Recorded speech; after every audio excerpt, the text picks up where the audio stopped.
Welcome to Think Industrial Season 3. This season is beginning with one of our very cheerful guests today. Chennai sunny afternoon, we have Visakh Rajkumar joining us, who is the CEO of OneAlpha, one of the budding entrepreneurs of Chennai. Thank you, Visakh, for joining us today. Thank you, sir. Thank you for having me here. To be very honest, it is a pleasure to be sitting here with you. During the start of my career, I had come for advice from you when you were working at different organizations as very senior levels. To come here and speak with you, it really feels that life has come a full circle. And I hope we grow together very at an exponential rate going ahead. Thank you. Thank you, Visakh. To start with, we'll go with just a step back in terms of, we were all there.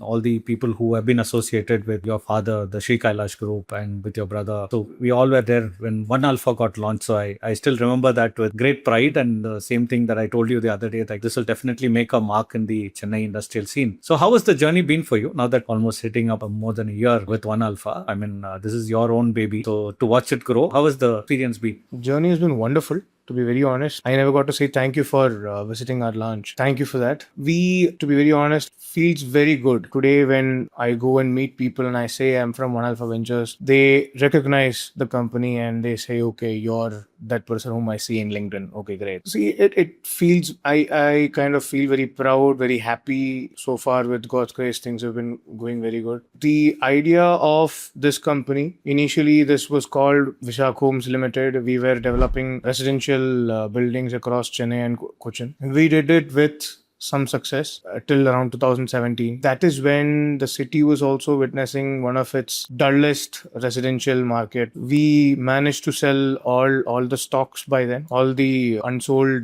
flats, we got to sell it. And we consciously made that shift from residential to industrial because that was the only other business that we were good at. Thankfully, there were partners who were ready to partner with us on a bigger scale. Coimbatore again was becoming an upcoming market, wake of the GST ruling. So see, as far as that is concerned, we went ahead with Coimbatore, partnered with the developer. We did Coimbatore. The whole project is completely leased out and developed. Post that, I got busy with our project at Cochin, part of Cellaspace. I'm still a director at Cellaspace as well. We wanted to rebuild it and we wanted to do something there. And I got busy with that project, close to around 3 lakh square feet of development as well. Once this was all done, we didn't know what to do next. And Visakh Homes was largely left untouched for quite some time. So that is when, I came back to Chennai. I could do much more, not just 3 lakh square feet a year or 3 lakh square feet in 2 years. That is not what I want to do. We started looking at partners, travel this journey with us. Thankfully, all fell into place and we got a good leading private equity player who was happy to partner with us. The first land of around 52 acres also came into our hands. We had the good opportunity to buy it. We wanted to name it OneAlpha Ventures. We rebranded the company, rebranded the name. The intention is very clear. We wanted to grow faster because we have made our basics right. We have a good work culture. We know what we're doing. We have a good leasing capacity, a development management team as well. We wanted to now scale it up. We were going at a pace of around 2 lakh square feet a year. Or now we are doing close to around 1 million square feet a year. Right. So that is what we want to do with OneAlpha Ventures. And thankfully, it has been going as per plan, and I wish, pray and hope it stays that way. Every real estate decision starts with a great location. Yours is in the heart of a great location. I think you cannot go wrong on the location perspective. Oragadam, as we are seeing, we were just checking before this podcast as to what we talk about and a little bit about the location, as to why that was your first choice, as in Oragadam as a location. Why was it your first choice and not any other market? Is this by accident or this is something that you were consciously decided on from a location perspective? See, I've always wanted to be in Oragadam. See, Oragadam is hands down the best market that you will find in Tamil Nadu at the moment. Not even just in Tamil Nadu. I guess it is second to none even in the country. A lot of people would still say Pune as commanding a better rentals and all that. But if you compare the land rates that Pune is commanding and what is available in Oragadam, the picture will be completely different. We started off in Oragadam. Sentimentally, I wanted to start off in Oragadam. Okay. Financially also, it made the most sense. Today in Oragadam, when we set up the land rates in Sri Perumbudur or Oragadam or even Mannur for that matter, today it doesn't make much of a difference. Right. Mannur is going to be at a 25 rupee market or 24 rupee market, while Sri Perumbudur can charge around 10% higher, but Oragadam still can do another 20% higher. Right. This 20%, 10% actually makes a lot of difference when it comes to ROIs also. It is one of the sturdiest, markets when it comes to Tamil Nadu as a whole, because the auto industry is very much prevalent. You have Renault Nissan, you have Daimler, you have Royal Enfield, you have Yamaha. You have close to around 18 of the most Fortune 500 companies, which is not a mean feat. And of course, you have the electronic cluster that is Sungwar Chatram at very close vicinity and fantastic connectivity as well. So as far as this is concerned, in all logics out there, I think it made the perfect sense to start off in Oragadam. So in terms of, we talked about how the journey has been and all. One of the things that I always see is that you always talk about the team first. You also mentioned it initially, that team is something that is behind this entire thing, and there's a lot of coordination that goes in. How did you end up this is for new age developers, and this is a question was asked by somebody who you know. What does it take to become a developer? As in, is it education or is it something that you have a lot of will? What made you take this plunge, and what needs to go back for someone who's starting? You want an honest answer on that? Honest answer. Question comes from somebody you know. Okay. So to be very, very honest, I've been blessed with a lot of luxuries that people do not get very often, and there is no going around that fact, and it'll be a crime if I try to say that it is not. I've been blessed with a lot of luxuries that through my father and his hard work, when it comes to education, when it comes to exposure, and I'm talking about proper education. I'm not talking about certified education. Right. Certified education works when you want to go for work. It opens up a lot of doors. To be very honest, start your own development firm or something, then that is when your knowledge actually helps. And that will only help, not certificates. So I had a lot of exposure when it comes to starting off. So I had this advantage of not starting from zero. Right. I started off at maybe around 20 or 30. And that is where I wanted to build up. Considering this background I had, and considering the training I've had, I've worked under my father for close to around 4-5 years. And he is and always will be my first hero and my biggest source of inspiration and education. With all this as a bedrock, the most sensible thing for me was to start off something which I was good at. I've started off. Now I think I'm doing pretty decent for myself. Now, of course, there are plans of diversifying and all. But yeah, if you ask me what the reason for me to become a developer was, this was the actual reason. Okay. It's a very honest answer. A lot of people actually don't give that credit when it is due, right? So I think that is something that I've always admired about you. One trait that I keep admiring is that you always give a lot of credit where it is due. And I'm sure, it's like your father, because I've also worked with him on multiple capacities. So we all know the impact that he has on the overall ecosystem and the way that he's been a pioneer of sorts in the Oragadam area as well. So that is definitely due. I think that is true as well. When it comes to anchoring an organization, there are a lot of work that you outsource, right? Obviously you cannot be present everywhere. Of course. You get busy at some times. What is that you outsource? What is that you still think that, okay, boss, this is something that I would like to do myself. So what is that you keep to yourself? What is that you outsource? There are 2-3 core things which shapes the way this company can go ahead. Getting the land is basically the heart of every project. If that goes wrong, no matter whatever you build, even you can build a Taj Mahal also, still it may not do well. So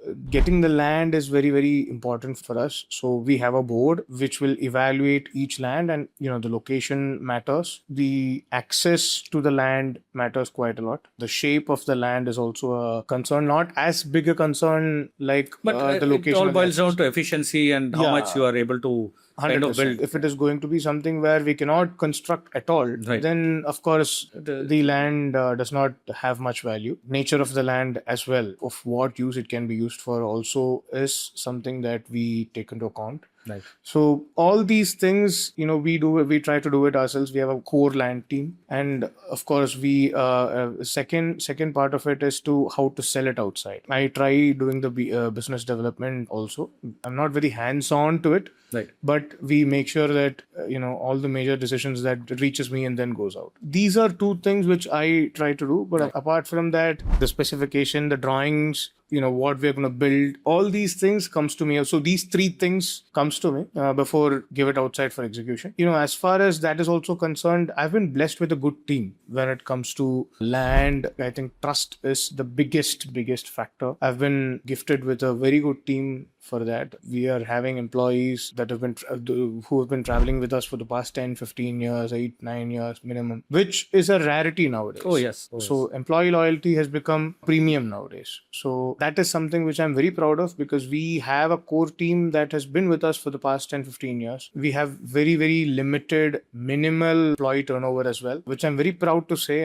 We've also made sure that they're also been kept happy with every year going ahead. And Right. that is something which I have a commitment towards. I want to make sure that they're also growing with us. When you have such a team, relatively much more easier for executing all these things. Predominantly, as when you evaluate a project, yes, this is what comes to my mind. First is land, second is what you build on it, and then how you sell How it. do you sell it? In fact, we've been having a lot of interaction with your team because we kind of market OneAlpha with the other projects as well. What we have seen is that the team has been very proactive. I think we always keep getting positive feedback, regular updates. I think that's something that we admire, like which we also kind of request from most of the developers. Like you said, the team. That's why I bought about the team, because they've been instrumental in kind of spreading the brand, and we've been flag bearers of your brand as well. So I see your team whenever I bump into them, be it in Chennai or Coimbatore or Bangalore or Bombay. I think they're everywhere. So I keep telling my team, like, we should do more. I appreciate the freedom that you give. See, it is also not, because I've seen it in multiple from close quarters. The team doesn't get to travel as much as the leader gets. The whole networking revolves around the leader. One thing that I appreciate you is like you have empowered your team. I mean, so to speak. I think that's something that is evident from a third party perspective, and we see from outside. That's very evident of what you're doing. Where are you headed in terms of markets, in terms of geographies? Are there any other markets that you're evaluating? Chennai still has a lot of things left for you. As far as the demographies or geographies is concerned, which I am trying to do, I think Chennai has a lot more to offer as well. Right. There is no doubt about it. Chennai is not going anywhere. But overall, Tamil Nadu has also been a very, very industrious state compared to any other state outside Tamil Nadu. I don't think any other state is so diverse. If it comes to auto, you have, what do you say? You have electronics, you have EVs, you have textiles, you have leather, you have footwear, you have solar, you have wind. So, I mean, I don't think any other state is so diverse. The major of these portions lie in Chennai. So, I don't think Chennai is going anywhere. The market is very good. I'm very much aware that there are developers who are trying to throng to the market. I'm sure they will also be there. Being a Chennai-bred developer, I think I have that distinct advantage of, No, that we are seeing across markets. Yes, that is across markets. 100%. Yeah. Apart from this, I'm sincerely trying to go into Hosur. I'm trying to see if the financials will also work, because the land has been very, very at a premium there now. Skyrocketed. Announcement of the airport. A lot of spillovers from Bangalore. 100%. And it's still a very good market. It is a city which can take up a lot of load from Bangalore. It can fill up most of the other parts of Tamil Nadu also. I mean, from Hosur you can go up to Salem. To Vellore also you can try. Bangalore is another market. So Hosur, it's a very sturdy strategic market, no doubt about it. So that is one place where I'm trying to do. I'm also looking at Tier 2 as an option. Now Hosur price has gone up by another 10%. Now that you've said that you're... Yeah. Okay. See, I really hope that people who are watching this actually gives me land at a more affordable price. But yeah. So Hosur is one. I'm trying to do Tuticorin. I've started some work. Let's see if that is fructifying. No, that's a very interesting market. We spoke about it in the last podcast as to what are the other epicenters that are growing. One of the names that came about is Tuticorin, because I think it's a very uncharted market. People have not really ventured into that market. But government is putting a lot of effort 100%. And focus entire geography. Great market. I think what happened to Hosur will definitely happen to Tuticorin as well. Oh, really? Okay. That is what I think it will. What is happening in Tuticorin, and when you vis-a-vis whatever is other cities, you have Madurai, you have Coimbatore, you have Salem, other parts of bigger cities compared to the other cities in Tamil Nadu. They are industrious. I'm not saying they're not, but the kind of investments that today Tuticorin is inviting, I don't see this has happened with any other cities other than Hosur and Chennai, which is very encouraging to see. The other thing is that having a port at the very near vicinity also helps. It's a very efficient port as well. I mean, it's a very efficient port. The good part about it is it is not too overcrowded as well. It is much more easier for people who are trying to export from Tuticorin. I feel Tuticorin is going to be, it's just seen the start of a major push, a major development. Hopefully it happens. What is the secret sauce to your success? So that is something I'd like to ask you. One is that I've had the confidence to experiment, because when always having a support of the thought process that, okay, my father is here, things can still be made all right if something goes wrong. Second is that, of course, there needs to be a good team. Third is probably a combination of smart and hard work. Possibly if all these things mix up in the right manner, and of course, the Almighty has different plans. If his plans are also good, then of course, success should be a very, very near destination. Absolutely. So in terms of one of these questions that cropped up, and this is something that we plan to kind of ask all our guests. So if we were given 1,000 crores to invest and say pick and choose 2 markets, what are the 2 or 3 markets that you will go and invest in? You're talking about Chennai not being the picture. Any Chennai not being in the picture, and any other markets? You're talking about industrial as well? Industrial, yes. Only industrial investor. So 1,000 crores means you are talking about including equity and loan, or just equity? Equity and loan. Equity and loan. Okay. If it is not Chennai, then something which is very near to, of course, Hosur would be there. Excellent. Pune will definitely be there. For me, after Chennai, Pune would be a very solid market to go and invest. So if you're having so much of money, then why not? Bangalore can be one option. In all honesty, none of these comes even close to Chennai as a market. To be very honest with you, Chennai has a very distinct advantage because the market is so diverse. The kind of industries here are so diverse. It is not dependent on one. When it comes to Bangalore is again very dependent on e-commerce. Pune is very dependent on auto. When it comes to Gujarat, let's say Gujarat, of course they have a little bit of auto, but they're mostly into semiconductors now. But see, the minute there is a hit on these markets, the whole industrial market scenario goes for a plunge. That is where Chennai has a distinct advantage. When auto, if it is not doing great, you have electronics. If electronics are not doing great, you still have footwear. If footwear is not doing great, you still have renewables. It's a diverse market. I don't think there is any other rock solid market like Chennai. So I cannot say that I will not invest in Chennai. Chennai is always going to be there. If not, I guess Hosur is a very close alternative that I can try. If you have so much of crores of rupees, I don't see you can look past beyond anything Chennai. Down south, anything other than Hosur, down south? Of course, as I said, Tuticorin is a good market to go ahead with. I feel there is a lot of good activities going down there. A lot of initiatives from there. 100%. Ranipet, I guess, still a good market, very upcoming. Of course, you have Jaguar Land Rover coming up, but not just that, it's a established footwear market as well. So Ranipet, having its close vicinities to Vellore, I think will still sell. Cochin is again a fantastic market to be in because I've known it firsthand. That remains to be of course it was only 3 lakh square feet, but again that remains to be the only place where I had back-ended order for all the construction I've done. It is a fantastic market because there is a good consumption demand. Cochin is always going to be a consumer-oriented market. The supply of warehousing or grade A warehousing is very limited. Right. So Cochin is definitely on my cards. Of course, you have Vizhinjam port coming in. So Trivandrum is again a good place to invest. Again, you think of all this and then you still think of Chennai. Chennai still becomes superior. No great ambassador for Chennai. I wish you become the Dhoni of warehousing. So much of love for Chennai and 100%.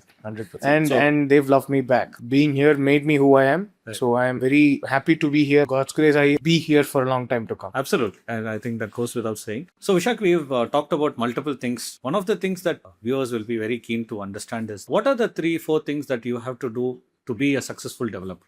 First of all, you have to have a business plan that actually works. I am a firm believer of you should have a basic understanding that if you put 10 rupees, you can take out 12 or 15 rupees. Right. So that is very important for me. Second is to have that discipline, consistency. This is very important even during times that can get tough. So for me, there were times which was a bit difficult and I chose to make sure that I showed up every day. So that is very important. Third is to have and that's a very important point again, to have a good team. A loyal, good team, which I've been blessed with. And when I say team, I include all the advisors, the director. Finally, the most important thing is to have clarity on what you want to do. Planning is very important. To do a one-off project is different, and to be a developer consistently over the next 5-10 years is also very, very different. So that I think is very important. And you need to be in touch with the right people for that. You need to be in touch with the right advisors for that. And of course, you have to have a good partner for that. So a combination of